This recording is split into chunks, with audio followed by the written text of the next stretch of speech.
Tingnan nyo to guys. Sa YouTube lang to. Ginaya ko lang.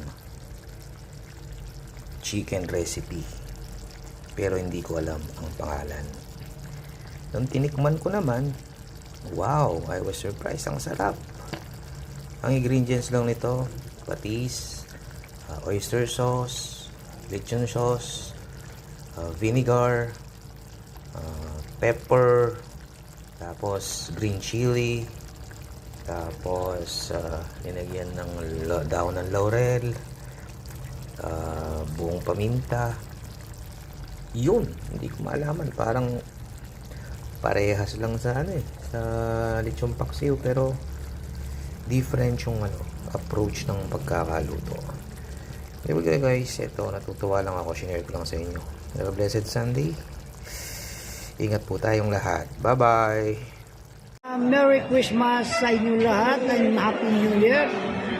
Subscribe nyo po ang Ruel Life, The Vision.